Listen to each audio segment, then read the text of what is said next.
He was discussing the transcendental epistemology. That is the subject matter of transcendental knowledge and the process for acquiring it. And he began by giving simple definitions of Antaranga, Tatastha, and Bahiranga Shaktis. That is, Antaranga, this is the internal energy pertaining to the proper entity of the absolute person. And it means actually that which belongs to the inner body, and Shakti meaning power. Then Tatastha means that which is on the borderline between land and water. And that is the marginal living entity. This immediate power does not belong to any definable region of the person of Sri Krishna. It manifests itself on the borderline between the inner and outer body of the Absolute. And then there is the Bahiranga Shakti, which is the external energy. But he says something very interesting for us to contemplate. Because one requisite, one thing that we have to come to understand is how Krishna encompasses the totality of existence. It's not like this Maya Shakti is not him. It is him. He says that this power that manifests itself on the outer body is Bahiranga Shakti. But he says there's no difference between the body and the entity of the absolute person. Listen to this. The distinctions as between the inner, outer, and marginal positions of his body are in terms of the realization of the individual soul. It's a very subtle sentence, very pregnant with meaning. The distinctions between the inner, outer, and marginal positions of his body are in terms of the realizations of the individual soul. So for Krishna, this is all his self and all his own energy. For him, there's no need for distinction. For us, we make distinctions. For liberated souls, they will make distinction based upon their relationship with a particular form of Krishna and based on their particular mood of service. For the living entities in the Tatastha region, they may make distinctions based on whether they are conditioned or liberated. If they are in the liberated or pursuing the liberated condition, they may perceive the Absolute in one of these three ways, Brahman, Brahma, or Bhagavan. Or in the conditioned stage, they may be absorbed or conditioned or restricted by the external energy, and thus their perception of reality and perception of the truth will be graded according to their realization. If they're strictly materialists, they have no viewpoint, no conception. All they understand is the world around them and the struggle that they are involved in identifying with the body. If they are religionists, they are pursuing a conception based on the teachings that they have become eligible to understand.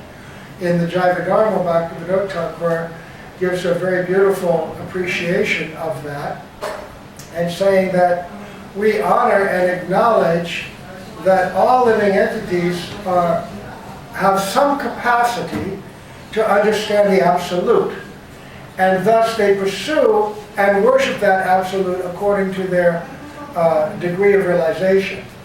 And there was a really nice video that Venugopal from Canada made from this Jaiva Dharma. And he has this nice piano background music, and while that's going on, there's this narration of Bhaktivinoda Thakur's words.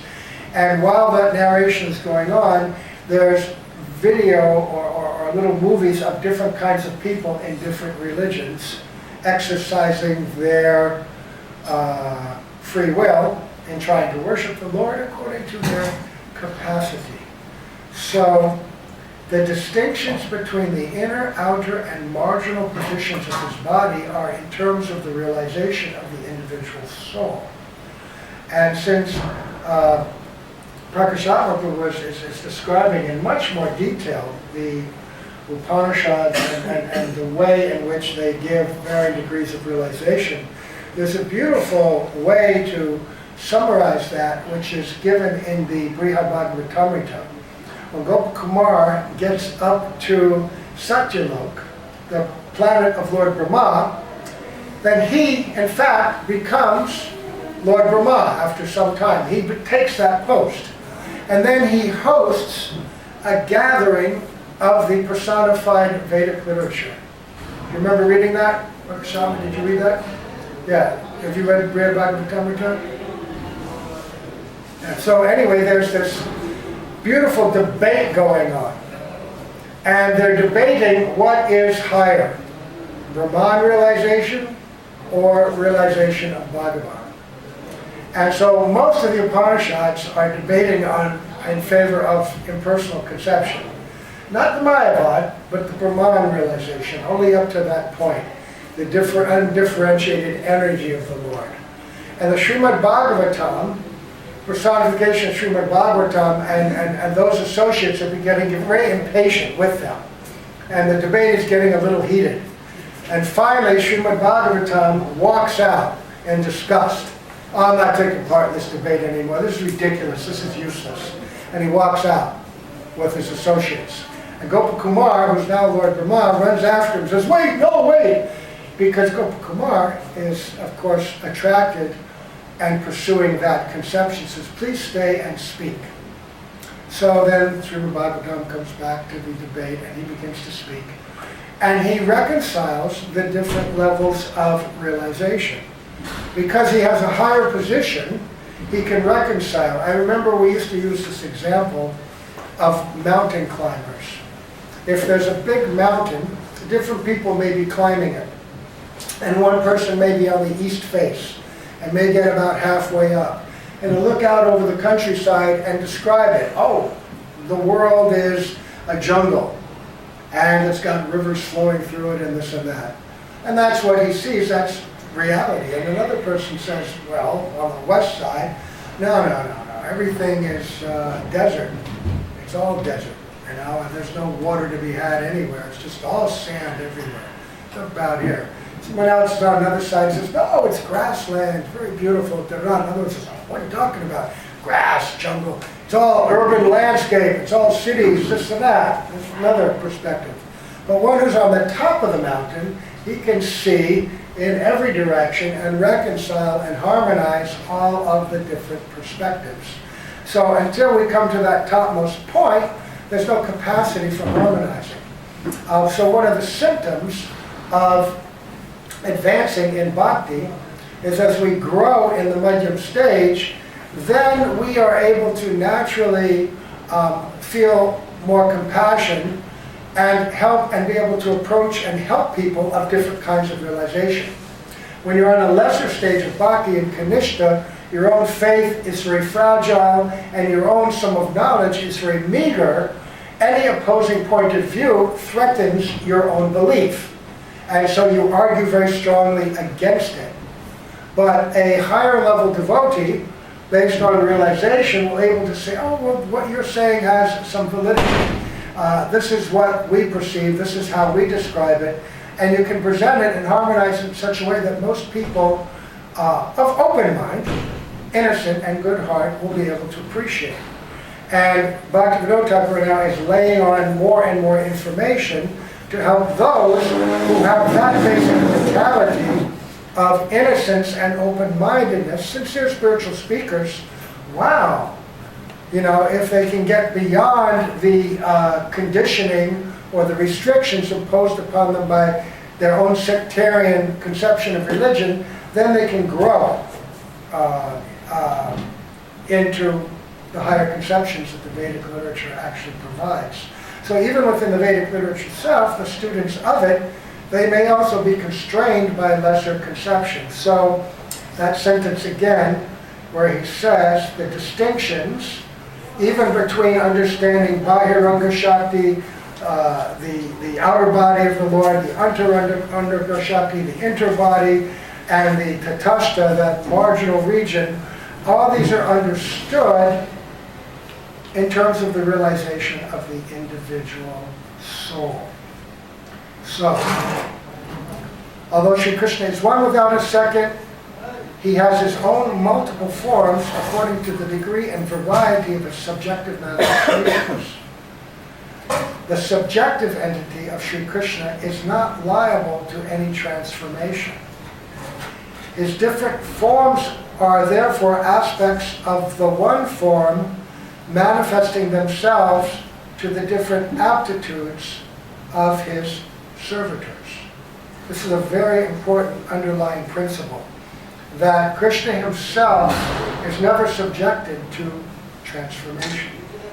This is Vastu Parinamvad, that the Supreme Lord himself does not transform, but Shakti Parinamvad, it does. His Shakti transforms, not the Lord. Other schools of Vaishnava thought, they differ from Mahaprabhu's conception in that they're saying Vastu Parinamvad, that the Lord himself transforms into the various manifestations of the Jiva and his other manifestations.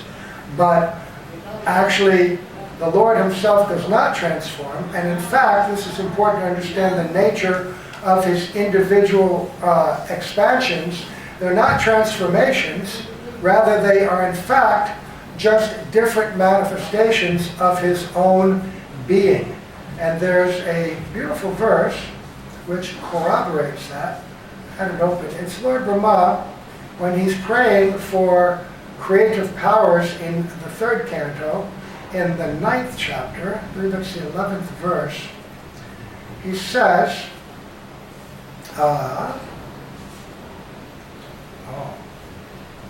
From Bhakti Yoga Paribhavata Hit Saroja Asheshu Te Keshita Pato Ranonata Punsang Yadyadhyata Urugaya Vibhavayanti Tad Vapu Pranayase Sadanugrahaya.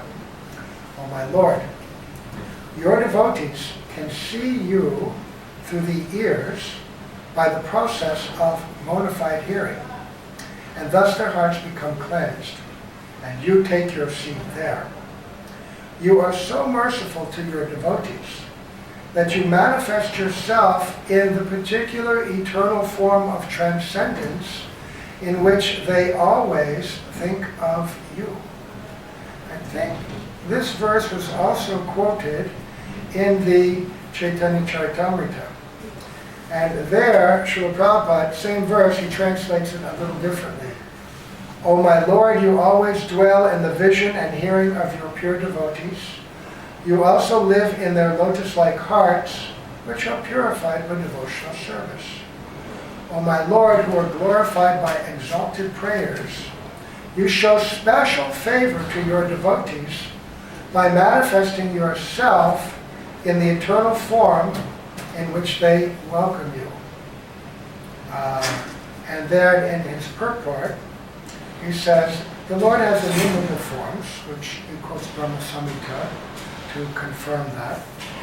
And he says, when a devotee, hearing about these innumerable forms, becomes attached to one and always thinks of him, the Lord appears to him in that form. Lord Krishna is especially pleasing to such devotees, in whose hearts he is always present because of their highly elevated transcendental love. And then he says in his purport in the Chaitanya Charitamrita, the essence of the meaning of this verse is that Lord Krishna appears in all of his innumerable eternal forms because of the desires of his pure devotees. So, this is the secret that Bhaktivinoda Thakur is revealing.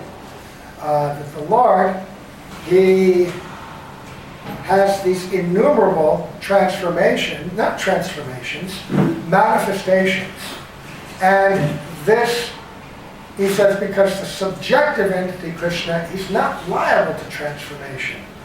They're aspects of the one form manifesting themselves to the different aptitudes of his servitors. Aptitude means their talent or inclination to serve and love in a particular way. So Bhaktivinoda Thakur, in that very succinct sentence, is revealing a very confidential and high-level conception that, again, in the context of Sambandha, Abhideya, and Prayojana, that we have to understand the workings of his energies, but it's all based on relationship. You can't conceive of the idea of Sambandha, you can't conceive of Abhideya or Prayojan independent of the idea of relationship between the Lord and his devotee. And he says, okay, so he's not transforming, but the power of Sri Krishna is transformable by the will of Sri Krishna. These transformations of power, in the cases of the internal and marginal energies, are eternal processes. In the case of the external energy, the transformations of power are temporary manifestations. So the internal energy, the spiritual nature, the Tatastha Shakti, which is also of spiritual nature, their transformations are eternal because they're spiritual energy. The transformations of the material energy are changing and temporary. Okay? Very simple sentence. And then he concludes by saying, the phenomenal world is the product of the external power of Sri Krishna. And the absolute realm is the transformation of the internal power. Individual souls are transformations of the marginal power. So he's speaking in a very simple way, but remember what he's doing now. In one speech, he's trying to give an entire course of Vedic philosophy. If we just sat down and read this speech from beginning to end, it'd probably take an hour and a half. But in this one speech, so this conception in a condensed way, what is Antaranga, what is Bahirdanga, and what is Tatastha. And the jivas, you, the audience, you people in your suits and mustaches and monocles, you are the eternal, infinitesimal emanations of the marginal power, capable of subservience to the inner power, but also susceptible to disassociation from the workings of the inner power. So in that, he's giving a different way of those two statements of the Dashmula Tattva, the nature of the jiva, that there's two kinds, the eternally conditioned and the eternally liberated. Okay? So the eternally conditioned are those who are susceptible to disassociation from the workings of the inner power because of the choice, the use of their independence, or you could say misuse, and those who choose subservience. He's going to get into that more in a very interesting way. Now, he's going to talk about the methods of approaching the absolute. Okay, so he's told everybody, this is the nature of God. He has his own unique, unchanging, eternal nature. He has his energies, which are the source of the spiritual world. He has another energy which oversees the material universe, and he has another energy which are all the living beings, namely all of us. So how do we understand that? We said, okay, first he reminds them, Sri Krishna is Advaya Gyan, absolute knowledge. Thus, he cannot be challenged. Bhaktivinoda Thakur used to say, and Srila Bhaktisiddhanta Saraswati Prabhupada said, he's the transcendental, absolute autocrat. And there's no question. And that you have to accept. Okay? Now, that's a little difficult for some people. Well, why does God have to get up and say everything, you know? Well, why don't I get a voice in all this? Well, you know, why do I have to be under him? And why am I a slave? And, you know, why is he good to be the absolute? Why do I get to be the absolute? Well, you do get to be the supreme here in your own body with your own choices. But the fact is, you're not God. So live with it. Okay? But there is a prospect for you. A prospect that gives you greater opportunity for life, joy, the pursuit of happiness, everything that you ever wanted. Life, liberty, and the pursuit of happiness. This prospect comes to you in the Vedic version. But it doesn't come unless you understand your two choices. And who is God and what are you? He says it cannot be challenged. He can only be approached by the method of complete self-surrender, by the reciprocal and otherwise ineligible cognition of individual souls.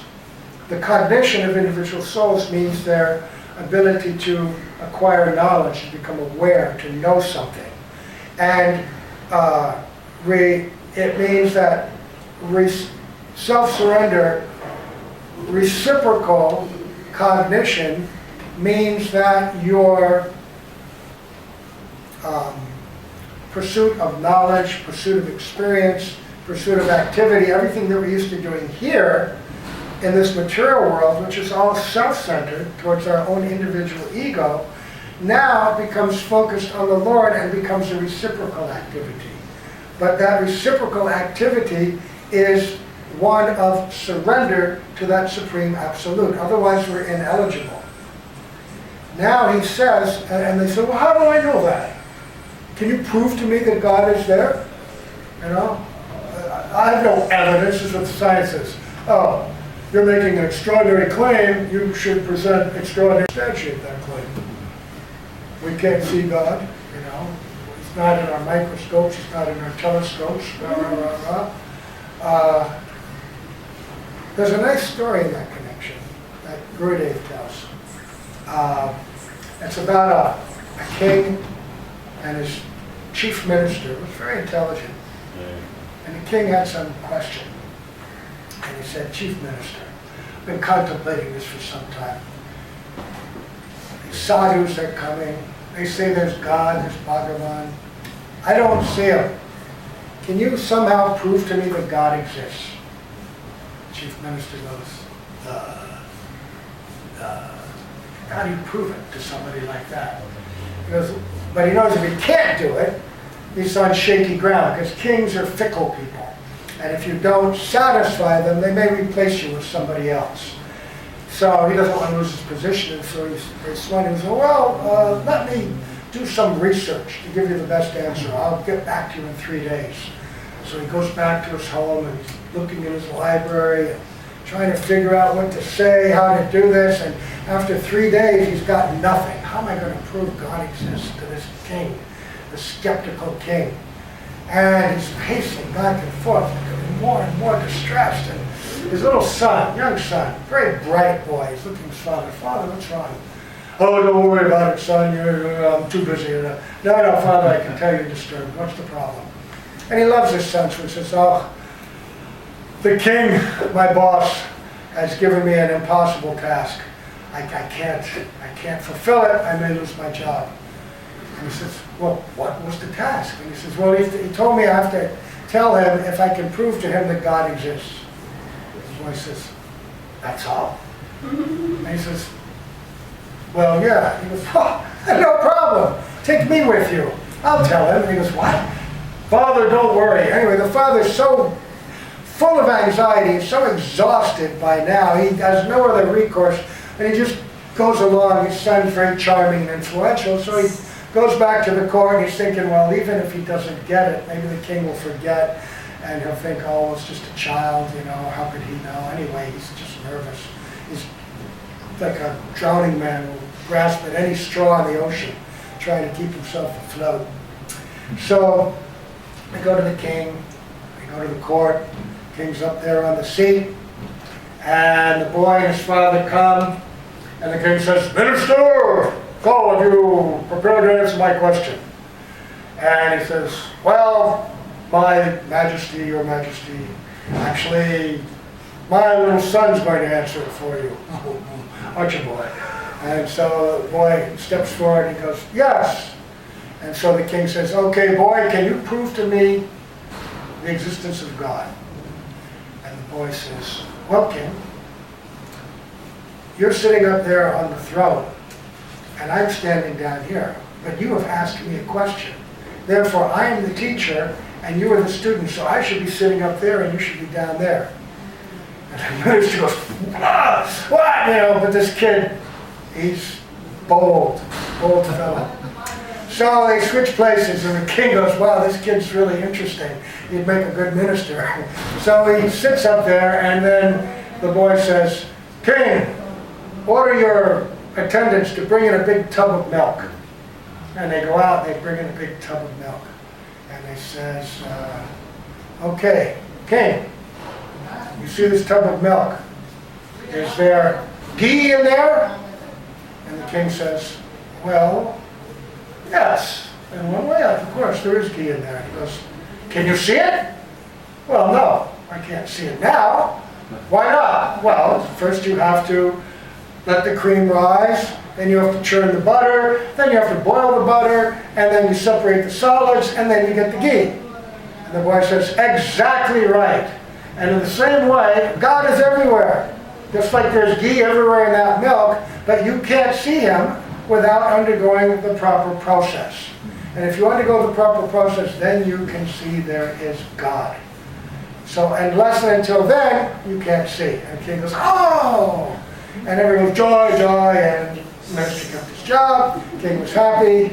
So Bhaktivinoda Thakur says that transcendental epistemology, that is knowledge and the way to acquire it, is differentiated from empiric, that is, material epistemology, with respect to relationship, sambandha, function, avideya, and object, prayojana. Okay? So there's a difference between the mundane, sambandha, prayojana, and avideya, and the ability to perceive the transcendental forms of these. Why is that? Because this sambandha, avideya, and prayojana that is above, this transcendental, they are located beyond the limited range of the assertive cognitive endeavor normally practiced by the deluded people of this world for their temporary purposes. So assertive cognitive endeavor means acquiring knowledge through your senses. Your eyes, ears, tongue, taste, touch, all the five senses, or their extended, expanded versions, like microscopes, telescopes, radio telescopes, all the different ways we have of gathering further knowledge. We're still gathering it with material instruments, because these senses are nothing more than material instruments, and they cannot detect something that is outside their range. Kind of like some radios can get AM and FM, but they can't get shortwave, because they're not designed for that. Or a radio may be able to get some sound, but it can't show television pictures. Even though the television pictures are coming through the same air, the radio is not capable of detecting and transmitting it, because it's not designed for that. So this body is only made of matter. And so the soul sitting in, yantriru dhanamaya, like sitting on a machine made of material nature. You know those Hollywood films where they have the guys inside the big machine, boom, boom, and they're sitting in here and they're operating the machine and they're fighting big monsters. And when they move their arm, the big machine moves its arm, and when they look this way, and they're seeing through the eyes of the machine and hearing through the senses, and they got these displays, and they're inside there, and they're so absorbed in this virtual reality, it's as if they are the machine. And when the thing gets whacked, arm hit, I lost an arm. They didn't lose an arm, the machine lost an arm. But the soul inside the body is thinking in the same way. That I'm in here, and the soul is hooked up to the senses, and it sees things through the mind. Actually, what are the sense impressions? There's just this jumble of energy and impressions that don't make any sense at all until they're projected and filtered into the mind. And then the mind puts them on a big screen, sorts it all out, and gives it a conception of reality. And then the intelligence contemplates about it and thinks, and yeah, I like this, I should do this, I shouldn't do that. And then the false ego is in charge of making you think that this is me, and all that I perceive is the things that I want to enjoy. But that machine is not capable of seeing beyond matter. And that's what he's saying. And it's this is the normal practice of people deluded for their temporary purposes. Temporary purpose. So everything in this world is only a temporary purpose. And this is something that now he's suddenly injecting without criticizing anybody. He's just acknowledging, hey, this is a temporary purpose. And if you've never thought about it, most people are so caught up in the world, they don't realize that everything is temporary. The man or the woman that I'm going to marry and enjoy for the rest of my life, it's a temporary thing. It's a very short-term thing.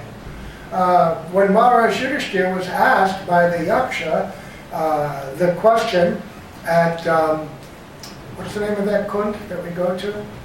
Bhimala Kund. Bhimala Kund. No, it's near Bhimala Kund. Dharma Kund. What's the most wonderful thing? Well, wonderful thing is that everybody is seeing day by day that their grandparents are dying, or their parents are dying, or their friends are dying, but nobody thinks that I will die. This is the most wonderful thing. And even if we think we will die, there's what's called cognitive dissonance, that we really cannot accept that conception. And so we always deny that reality. We sometimes acknowledge it, but in a distant way. Like somebody who's very young, oh, you sure I'm going to die in 50 years, in 60 years. And they never really grasp or accept that reality. And then even when you get this old, and you think, oh, it's coming, it's a lot sooner, but we still don't think, oh yeah, maybe in 10 years. And then you get a little older and, well, maybe 5 years. And even when you're lying on the bed, I got another week. I had a horrible experience. Actually, it was a very enlightening experience. One godbrother who used to be this really powerful person. And he was so strong. He lived with us sometime in Bangalore. A nice person. A little crazy like all devotees are, but nice person. Worked hard for Gurudev, worked hard. Anyway, massively strong person, but he got a liver disease. He'd actually had it for years and years and didn't realize it. And then all of a sudden it came on him very quickly. And he came to India. And by the time he got to India, he was so sick. So sick. And he was so thin. But one doctor said, oh, I can cure this, no problem. You'll give me 50,000 rupees and we'll cure it in 2 weeks only. And others were saying, go to Vrindavan now. Go to Vrindavan now. No, I want to cure this. I can beat this. I can cure this. So he gave him his 50,000 rupees, and then we got a call. Oh, Ramananda's in the hospital. He's dying. So we went up there. He actually came to Bangalore. And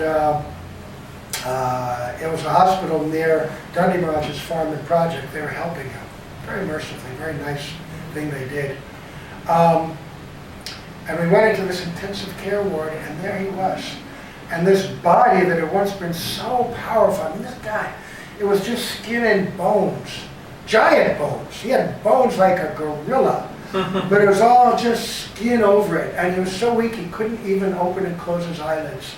They were stuck by that kind of mucusy stuff that hardens in your eyes. And all he could do was breathe. And when we went in there, he hadn't had any company for quite some time. And he was alone in this ward, which is basically a place where people die. So that whole part of the hospital was just people dead and dying, and God knows how many ghosts and entities were there, shrieking and screaming in horror. And he was lying there, and this powerful body, all he could do was breathe. One breath to the next. Oh my God. And his face was scared. I could tell, scared. And can you imagine yourself, just helpless, not even tied up, but just trapped in a body that's unable to move. And the soul does not want to accept death, and so it fights it at every moment. But because we think we're the body, we don't accept that this body's going to die, so we try to keep the body alive, thinking it's us. And so even with our knowledge and intelligence and all that we've heard for so many years, when that time comes, it's almost impossible to float above it and be genuinely detached. And yet, we went to him and we started talking to him. And all I could think to do was talk about Gurudev and Parikram and all the beautiful places. And we went on Parikram just mentally. We spent some hour or two just talking about all the different places. And as we talked, I began to relax and relax and relax. And the fear went away. And then we talked about, oh, it's almost time now, you're going to be relieved of all this. And the fear went away. And then we took him out of there. We took him, couldn't take him to Vrindavan, but we took him to the place where Gurudev had stayed at their farm, at Dani Maharaj's place.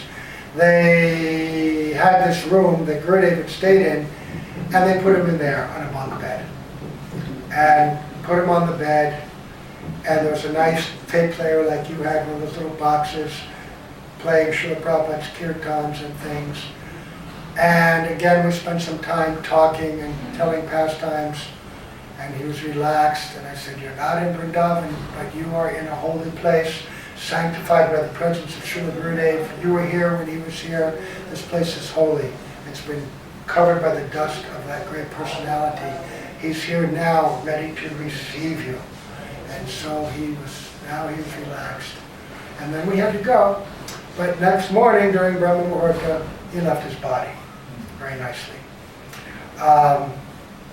But we are so caught up in the reality that this body is ourself, very difficult. And so in that conception, to approach and understand transcendental epistemology, it's outside of our range. So he says, so how do we get it? He says, by the peculiarities of their infinitesimality, I heard that word. Anyway, because they're so tiny, the living being essentially of spiritual nature, and that marginal position, all individual souls have the birthright or constitutional option of choice between complete subservience and active or passive hostility towards Sri Krishna. That's the choice. There's no other choice. You can choose between completely surrendering to God or active or passive hostility. That's the choice. These opposed aptitudes, and they are opposed, lead them to the adoption of correspondingly different methods for the realization of the respective end. So in other words, the process of living, experiencing, acquiring knowledge, and making meaning of life is, for the spiritual person, is correspondingly opposite or different from that of the materialistic person. And that's why there's always a conflict between those who are spiritualists and those who are like materialists, like scientific people. There's a just giant gap, a chasm, because we're seeing the world in a completely different way.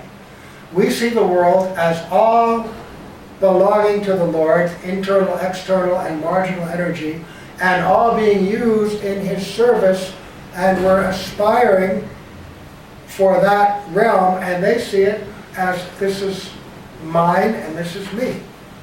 And this is the place where I can control, I can understand, I can investigate. And so the two means of experiencing and finding truth are correspondingly opposite and different. So he uses the words active and passive hostility. Hostility means opposition to the Lord. So what does that mean? Active and passive hostility. Now he's going to introduce some technical terms. This is the interesting part here also. It's all interesting.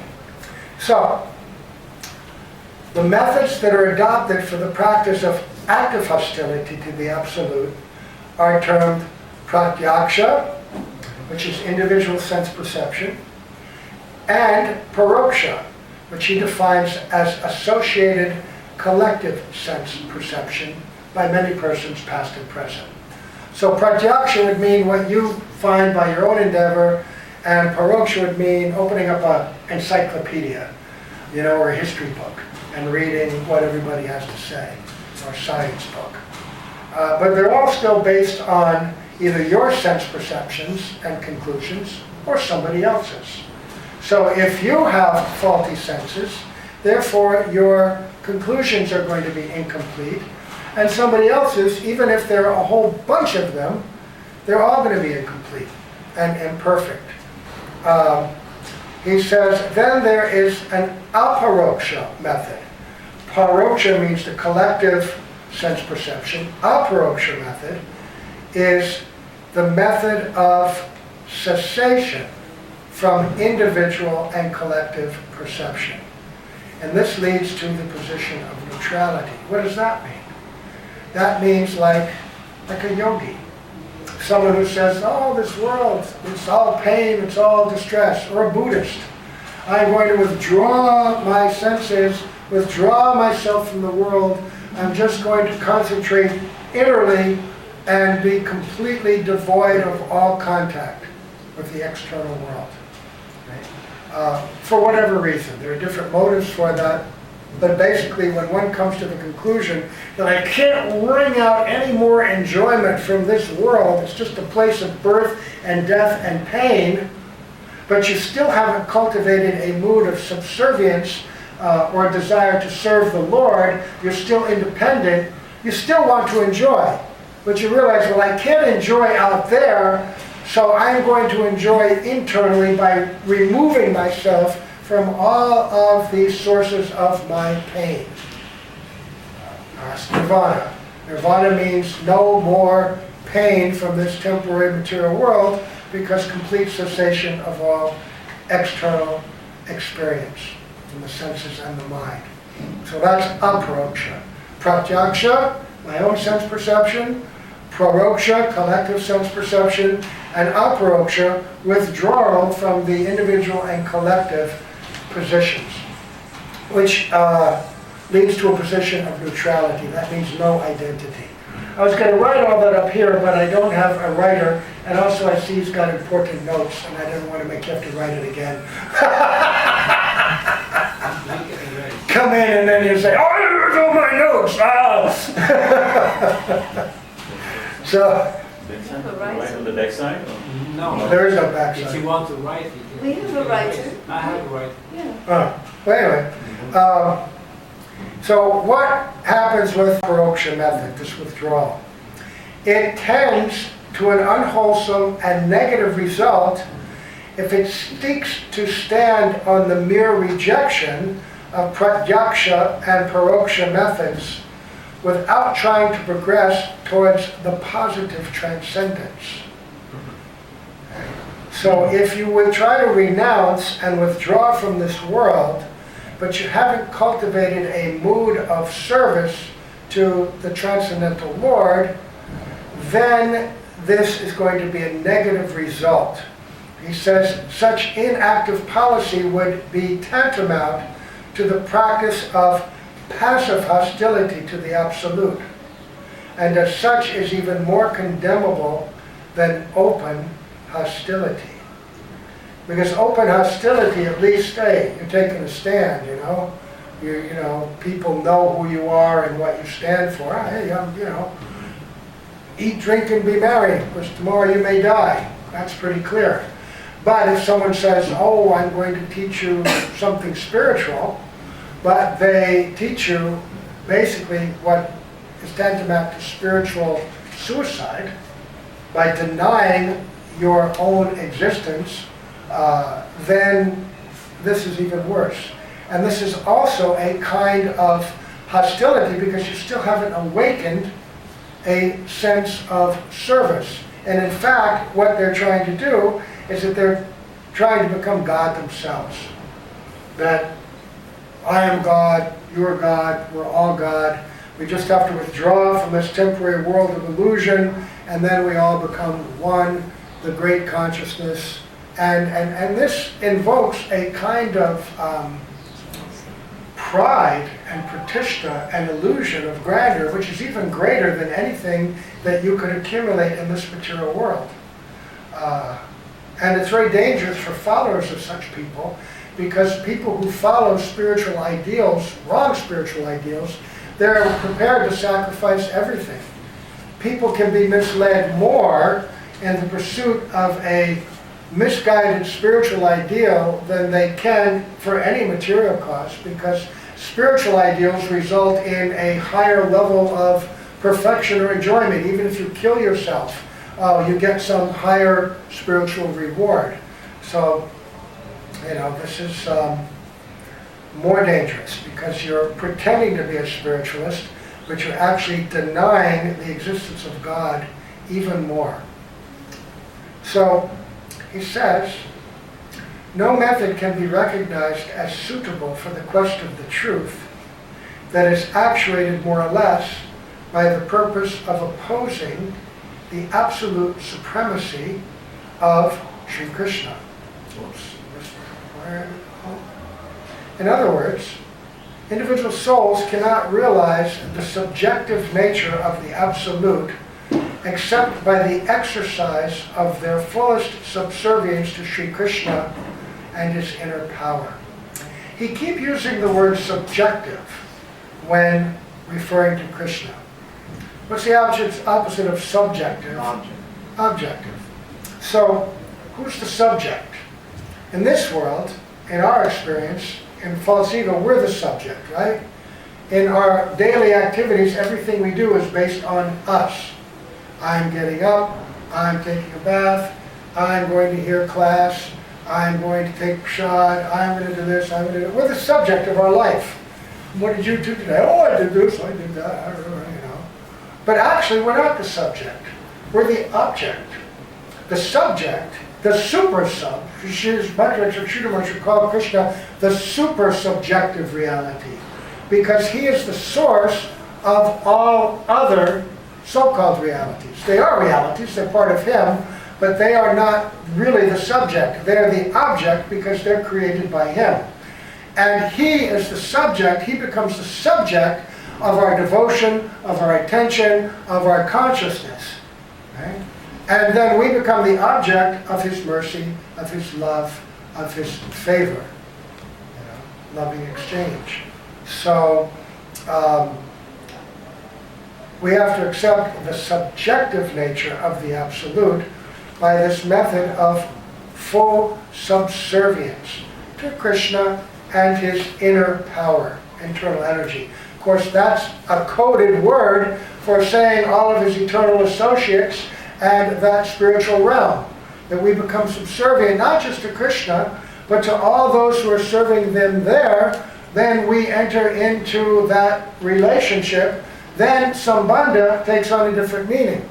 Instead of being a philosophical concept, there's Maya Shakti, there's spiritual energy, Antaranga Shakti, there's Satchit, there's Ananda, there's the Jiva, there's the Lord, there's Rasa Tattva, there's all these interrelationships. This is Sambandha Gyan. No, that's not real Sambandha Gyan.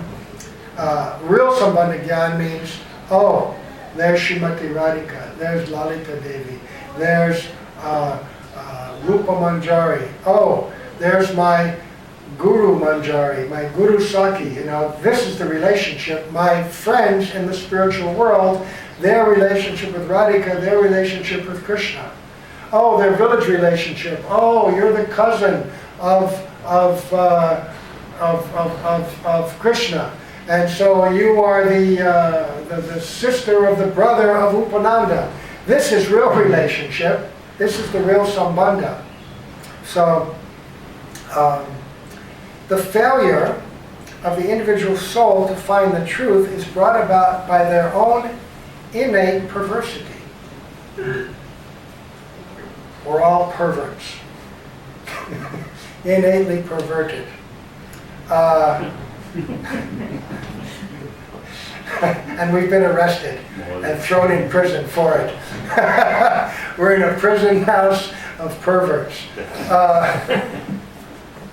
Because now we possess perfect freedom of choice as between complete subservience to Sri Krishna and the practice of active or passive hostility to him. There is no other alternative open to us. If they choose to refuse to serve they have to practice hostility or indifference towards the absolute. This is a really important sentence. If you choose to refuse to serve, then you have to practice hostility or indifference towards the absolute. Yes. So we're choosing to serve sometimes, right? But not all the time. Like that Mangalartik, when it's time to wake up, and, oh no, nobody else is getting up. Only a few people go, I'm not going. That's active hostility. Or passive, because now you've gone to sleep. I'm withdrawing all my senses. That's hostility. Whenever we make a choice, even by weakness or any of the anarthas that we discussed this morning, and we're not serving, don't think of it as a break from service. And of course it's a break from service, but when you break from service, then you are in that hostile condition. You're either serving in the state and the mentality of serving, or you're in the state and the mentality of hostility. This is something that you have to have a lot of honesty and humility to confront that. And he's telling this audience, I wonder how they were taking that. Because generally religions, nobody thinks about that. Oh, I'm serving, I accept Jesus, I accept Allah, I accept Krishna. But are you really serving? What does serving mean? In the highest way, and he will give this kind of definition by the end in his own way, anukulyena krishnanushilanam, in an unbroken, steady stream of service. Not under guidance of those who are coming from above and engaging us appropriately in a very loving and favorable mood. It's that, or it's hostility. And so he's giving us the tools which go along with what you were talking about this morning to understand what are anarthas, etc. We have to learn to recognize these things so that we can be honest and free from the anartha of kutinati, duplicity, hypocrisy. Because actually all of us have those qualities in our heart. Pratishtasa, oh, I don't have that. I'm a humble servant. I'm serving everyone. No, we all have it. That is the last and the most subtle and most all-pervading anartha that is actually the cause of us being here. This desire to be independent and to receive recognition, glory, admiration, respect. It's the most subtle of all. People can give up everything for that. People will perform austerities. They'll give up eating, sleeping. They'll give up everything. They'll give up even relationship between men and women if they can get power. Power and recognition is the greatest satisfaction. So, he says, okay, so our failure to find truth is brought about by our innate perversity, that we don't take that choice between complete subservience. Instead, we're practicing passive or active hostility. The perverse individual soul is not obstructed in the active exercise of his freedom of choice.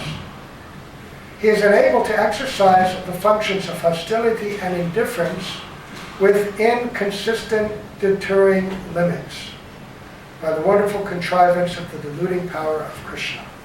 So Krishna is saying at every moment we have free choice. Sometimes we don't admit that to ourselves. When Gurudev will come, oh Gurudev, give me your mercy. Oh, I'm so fallen. I'm giving you my mercy in my instructions. I've given you all my instructions. Just follow them. That's my mercy. Oh, but I'm so weak. I can't follow. Please help me. Give me your mercy because I'm just fallen. I'm giving you my mercy. We all want, Guru or Lord Narayan to come down and touch us on the head with a conch shell or holy water and make it all perfect right then. And why not? If God really loved us, why would he make us suffer like this? Why do we have to suffer here? What is this game we have to play? Why do we have to go, why God? Why do you make me suffer like this? But for no time, of course, you always have choice. Actually, I had a moment like that. It's a very funny story. We all had a, why did we come to Bhakti and all like that? So, 1971, just a few months. I'd seen Hare Krishnas a couple of times in my life. But anyway, I was exercising my active hostility to the Lord, living, I'd left school, and I lived in Cape Cod, and it was in the middle of the winter. And the only job I could get was, so degraded, was as a clam farmer. That means we'd go out on the frozen water, and we'd whack through the ice, and we'd jump in the water and we'd rake clams. And in the winter, there was this farm. They'd collect them in the summer when there was a surplus, and they'd put them all in these places. And then they were all dense, so that in the winter you could access them easily. But somebody had to access them. So the lowest, most difficult jobs always go to the stupidest, most degraded people, and that only job you could get. So What is a clam? what's a clam? Shellfish. It's like a shellfish. Oh. So anyway, I was a vegetarian then too, and every day I come home stinking of these clams and this rot. It smelled like a dead fish for the whole winter. Anyway, so they say, oh, this one area of clams, they had these man-made little lakes that were separated from the ocean by these giant gates, and they would open and close to control the tides. But the winter was so severe, sometimes the wind chill was like minus 50 and minus 60. And they said, it's all frozen. We need to break the ice. Here, and they gave me this pole, this iron pole, and said, go out and break the ice. What? Yeah, it's only this thick. Go break it and open the door. I said, what? You nuts? And it's, all right, what else are you going to do? You can't do anything. Everything's frozen. I'm getting paid to do it. Do it. God. So I go out, I make a little hole in the ice, and then I jump in the water up to here.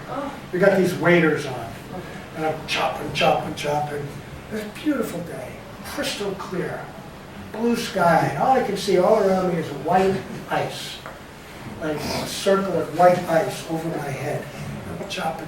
Oh my God, it's like 60 below, chop. And every time I chop, it would freeze behind me, chop.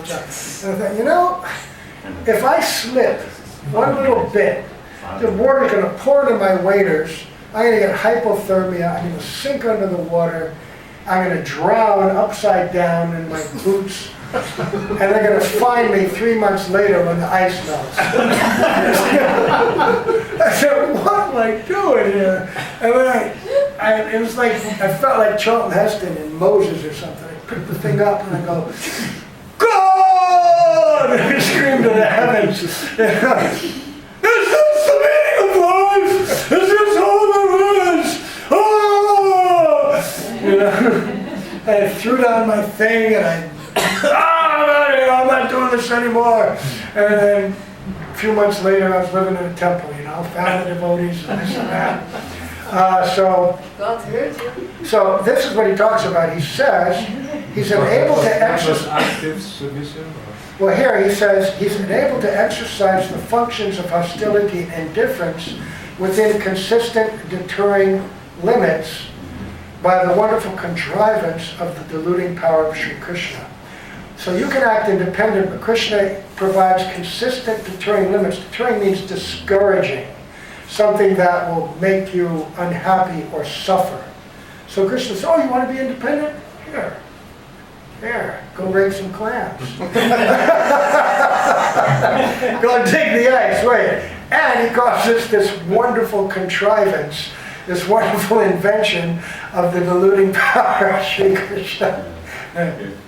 It was Fahrenheit, not Celsius, huh? Yeah, but when you get to that level, it's pretty close. It's more or less the same. Yes. Yeah, when you get to the deep end of either one.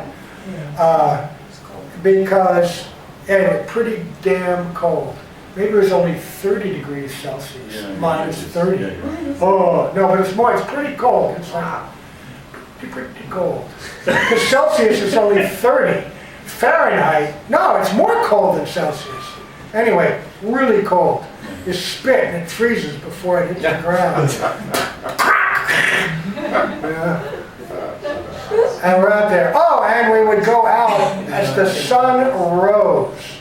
Because we had to step, so I remember going out on this bleak, Arctic-looking landscape with the sun coming up, reflecting off the gray ice and the gray cloud cover.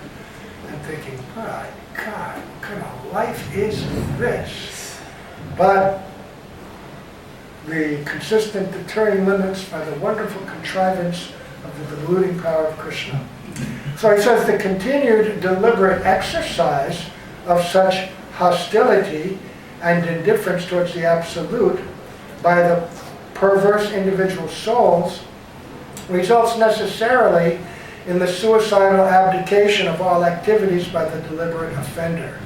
So in other words, you want to become like a Mayavad and want to withdraw. So yes, so my first choice after all that was to pick up works by Vivekananda and other Mayavads. And I bought all the commentaries of Shankaracharya, and I was reading them all, and yeah, right. And one friend who was a devotee, he was going, and then we'd have all these friends over and we'd debate. They say, you guys are both spiritual. I said, yeah, we're both spiritual, but we have different conception. You know, he believes God's a person, I have different belief. You know, but by the mercy of the Lord, coming in contact with devotees could understand that their actions and realizations are so much superior and joyful. And it took a few months. So, now he's going to talk in a brief way about the methods of active and passive subservience. Okay. So, we talked about the pratyaksha, paroksha, and aparoksha. Right? Pratyaksha, your individual sense perceptions. Paroksha, knowledge by collective sense perception. Aparoksha, cessation of all material activities, and how all of these processes engaged in while being actively or passively hostile to the Lord can never touch transcendence, because the methodology is either through sense perception or negation of sense perception. Either way, it's still limited to the realm of the senses. It can't touch transcendence. Therefore, it's said in Bhagavatam, what is it? Yen ye ravindaksha vamuktamaninas tvayasta bhavara vishuddha buddhaya yen ye ravindaksha aruya krishtrena param padam taka ashyantato najata yushmarangraya. That, O my lotus-eyed Lord, those foolish people with impure intelligence, avishuddha buddhaya, they mistakenly think that they've achieved perfection. But because of their misguided intelligence, they simply fall down again into lower species of life. So as long as that kind of perverse mentality is there, it's stated that those kind of people, they may rise very high in the estimation of society and come up to a very high level of jnana, but because of their opposition to the Lord and because of their denial of Him, the great offense that they commit, they fall down into species like rocks and trees. This is the result. So, what are the methods of active and passive subservience? The methods that are adopted for practicing active and complete subservience to the Absolute are termed respectively as adhokshaja, the external or reverential method of transcendental object of worship, and aprakrit, the internal or confidential method of serving the Absolute. So we have been hearing all this time about the subtle differences between those who worship the Lord in a mood of reverence, recognizing His godhood and His opulence, and how that affects their vision and approach to the Lord, and those who have adopted a mood of intimacy and sweetness, madhurya, and how that affects their worship and relationship with the Lord. Both have some kind of sambandha, both are approaching in slightly different ways. Adhokshaja, the external or reverential method of serving, and aprakrit, the internal or confidential method of serving. So Srimad Bhagavatam inculcates and divulges the search of the Absolute by the adhokshaja and aprakrit methods. It condemns the pratyaksha and paroksha methods, but recognizes the proper use of aparoksha method. In other words, if you use the aparoksha method of withdrawal from this world, but you do it in a mood of hostility, then it doesn't accept it. But there are those who are styled as transcendentalists, who are not envious of the Lord, but don't have a fully evolved conception. They understand him as Brahman. These are certain kinds of mystics and yogis. They may achieve some level by this passive subservience. They're not engaged in opposition to the Lord, but they may not be engaged in fully aware service to the Lord. They're kind of in a neutral position. Like the Kumaras, 4 Kumaras? Like Shukadev initially, like the Kumaras before they met the Lord. He's going to explain more. So rejecting the pratyaksha and paroksha, but two kinds, adhokshaja and aprakrit, and the proper use of aparoksha, passive subservience. So, now he's going to talk about the ascending and descending processes. And Srila Prabhupada always used those terms as well. I remember first time hearing about that in Ishopanishad, about the ascending and descending, or inductive and deductive processes. He says the pratyaksha and paroksha and the improper passive aparoksha methods are collectively called the aroha, or ascending process. In other words, you start with nothing, no knowledge, and gradually, by experience and hearing and being taught in this world, going to school, living your life, you gradually accumulate more and more knowledge. Okay? So you're trying to understand more and more truth, and even if you're trying to understand spiritual truth, it's still limited to this realm, and it's a building process. So it's ascending, it comes from down to up. But of course there's a ceiling there. There's a ceiling. By adoption of the ascending process, the perverse individual soul strives to realize his suicidal end by the positive and negative perverse manipulation of mundane experience gained through direct and indirect sense perception. Okay. You understand that? It says strives to realize the suicidal end, because suicidal end means that if you come to the point when you realize I can no longer enjoy in this world, the only way I can enjoy is by negating everything of this world, and that also includes individuality, even my personal identity. I have to negate all of that. So it's a kind of personal suicide, spiritual suicide. By the descending process, on the other hand, the soul is enabled to strive for the realization of the unalloyed service of the Absolute by the honest exercise of his unreserved, receptive attitude to the initiative of the Absolute when he is pleased to come down to the plane of his, that means our, tiny perverse cognition. So descending means that the Lord himself comes down to us. In what way? He comes down by his various incarnations. He comes down by his revealed scripture. And he comes down especially in the form of his eternal associates, whose only purpose in coming is to deliver us, to help and preserve an environment conducive to spiritual practice, and who actually deliver the process of transcendental knowledge and actually deliver us to us the will of the Lord. And this is a very active thing.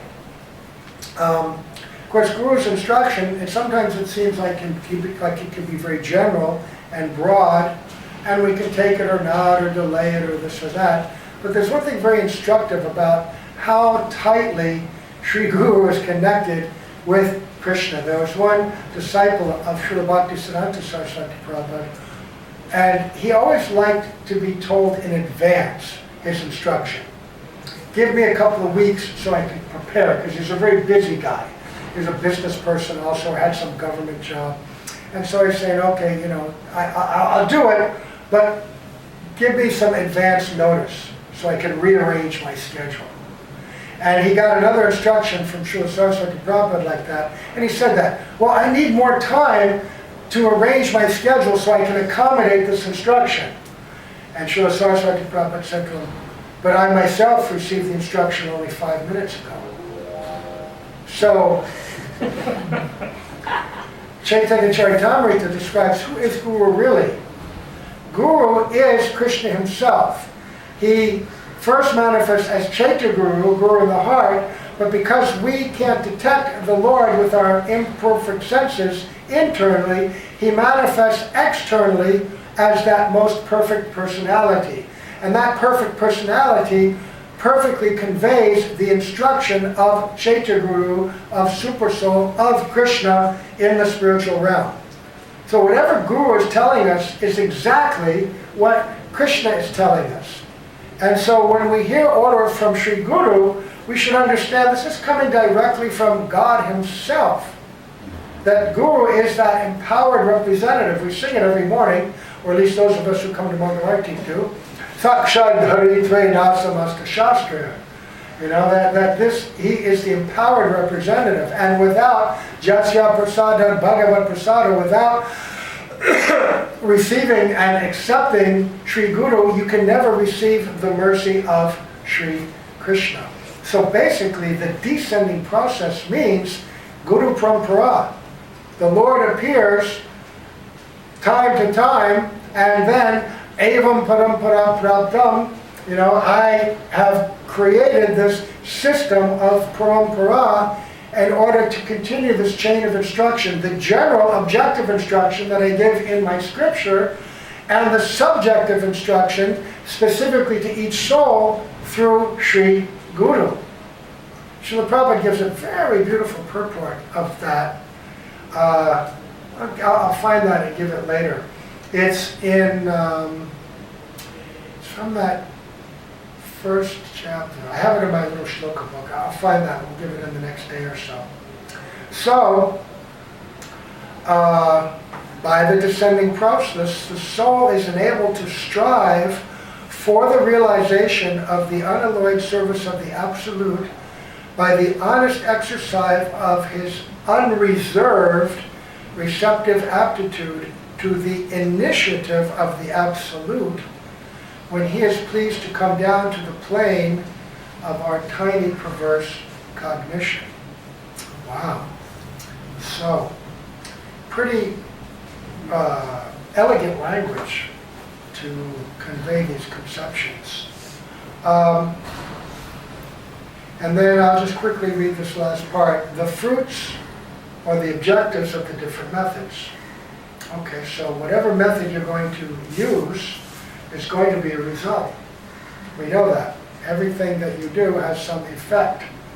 So the fruits that are realizable by the different methods of endeavor correspond to the particular method that is followed. So, in the ideal sense, the pratyaksha and paroksha methods aim at dharma, virtue, artha, utility, and kam, sensuous gratification. The wrong aparoksha method aims at pseudo-moksha, annihilation. The right aparoksha method aims at positive transcendence. Not fully realized transcendence, but still transcendence. This is also described in Brihad Bhagavatamrita. Gopakumar had personal vision and realization of the existence of that Brahman environment and what it meant for those souls. The Adhokshaja method aims at bhakti or reverential transcendental service of the Absolute, like Vaikuntha. And the Apakriti method has in view the realization of prema, or divine love. There is a kind of prema in the Vaikuntha planets, but this kind of prema is of a different nature in Goloka Vrindavan, which he's making a distinction. So tomorrow we'll read about the dawning of pure theism as opposed to hostility. It's important to define pure theism, because people who are not educated, any religion is good as another. And in one sense, okay, that's good, just like any rasa is as good as another. But from an objective point of view, Bhaktivinoda Thakur makes the point in Chaitanya Charitamrita that really religion is evaluated on the extent to which it reflects the highest truths of Srimad Bhagavatam.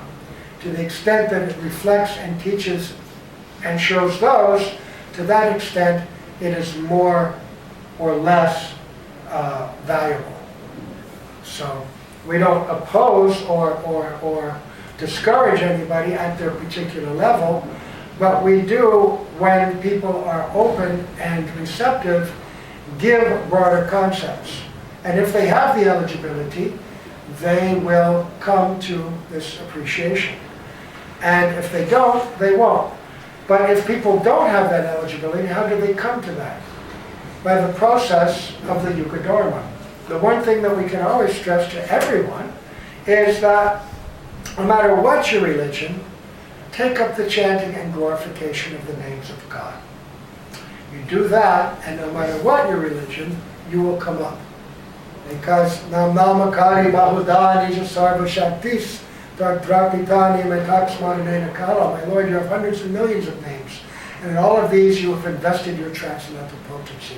Of course, there are primary and there are secondary names, but still that intent, that purpose, the Lord is in the heart. And any inclination, any call from that jiva soul to the Lord is heard by Super Soul, and he will make arrangements for that person to have appropriate contact at appropriate time. Like when you do book tables. Book tables, I think these are little Sukriti vending machines that people just walk up, and why is it that most people just walk right on by? And then all of a sudden someone will come, and then without almost any difficulty, oh, good. And there they go. Different, they just take it. It's not that necessarily they're smarter than everybody else. Sometimes not smart people, sometimes really smart people, sometimes educated, uneducated. It's really difficult to, it's not the external qualification that determines their eligibility for bhakti. It's completely different. Karma and bhakti have different eligibilities. This is also described in Jaiva Dharma. Anyway, we'll go on tomorrow. So that is more Bhaktivinoda Thakur. Jai Sri Bhaktivinoda Thakur. Jai.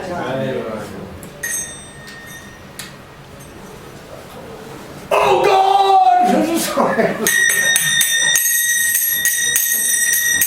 Jaya Shri Krishna Chaitanya Prabhu Nityananda Shri Advaita Gadadhara